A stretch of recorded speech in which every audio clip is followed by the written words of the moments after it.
15 seconds, 10 seconds, 5 seconds. We are meeting after a year to discuss our common problems. Stop. You are, as you are aware, the Indian Historical Records Commission deals with all kinds of historical records. The scope of our deliberations is there wide and extensive. It will, however, be of advantage to confine ourselves to matters of first concern, and I am sure you will agree that these relate to questions affecting the national archives. In all countries, the national archives are the treasure houses of their historical wealth, and we in India can justly take pride for the extent and magnitude of our richness in this field.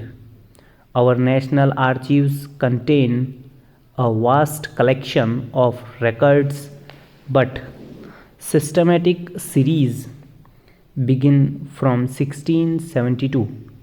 Some of the latest records are as late as 1999. They therefore tell the story of nearly 300 years of a most interesting and momentous period of India's history.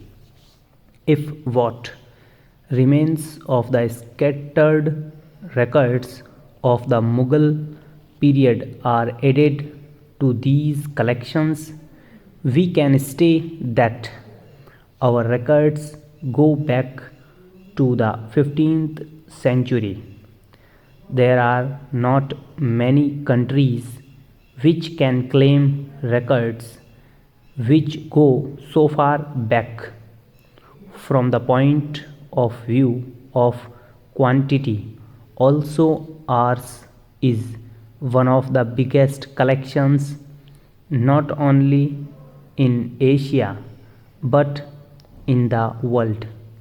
I cannot give you the exact number of our records, for much work of indexing and cataloging still remains to be done, but to give you some idea of the extent of the collection, I may say that if all these records are assembled in one place, there is no building in India big enough to contain all of them. It is hardly necessary for me to stress before the present audience the importance of national records.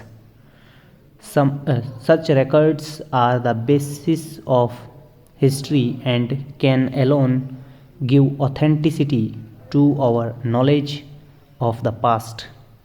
When we read of the past, we are often troubled by the fact that our knowledge is neither complete nor adequate. Contemporary historians hardly ever leave accounts which satisfy succeeding generations, and in fact, they are often not in a position to judge what should be recorded and what left out.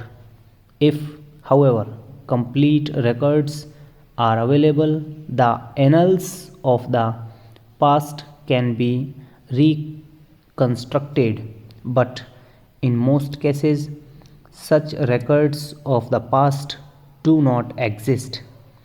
We know that during the Mughal period, India had the instruments of civilized law. Para.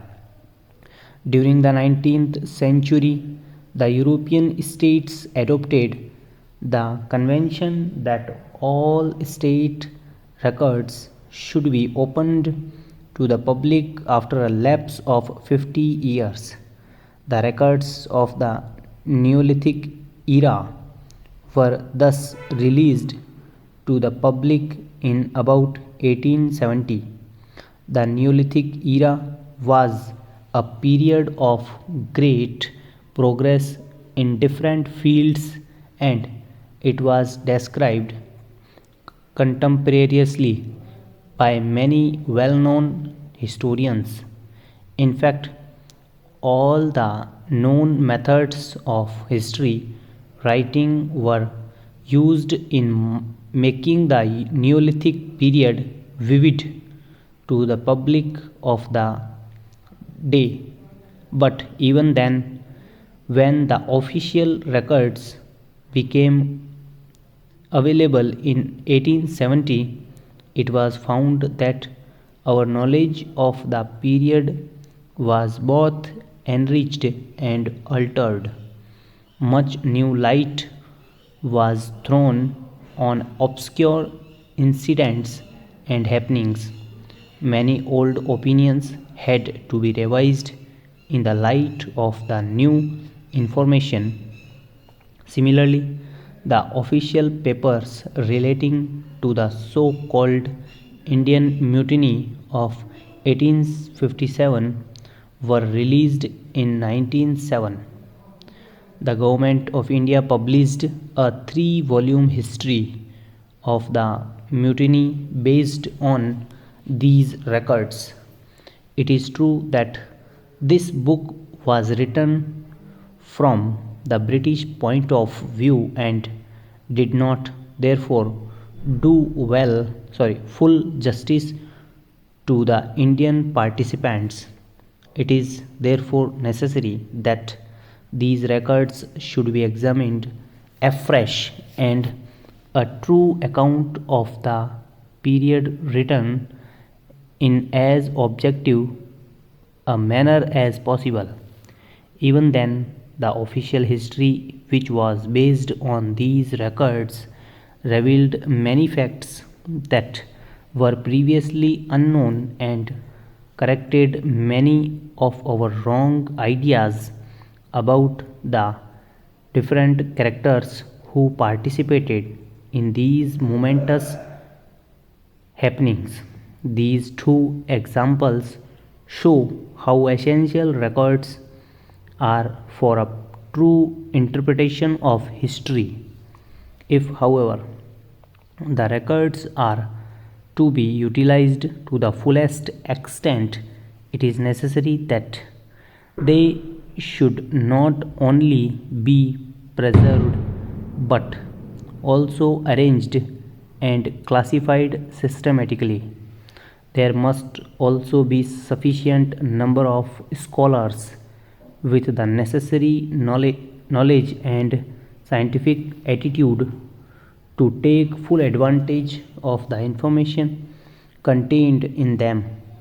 In our national archives, we have an immense storehouse of such records, but two things have stood in the way of our utilizing them fully. One, we have not been able to make arrangements for all the records to be kept in one place. And two, we have not been able to appoint the staff necessary for the completion of the work of classification and indexing of the available records. In 1998, I had intended that the Government of India should undertake this task at an early date, and accordingly, a scheme was drawn up for the improvement of the tempo and the quality of the work later. Stop. Over.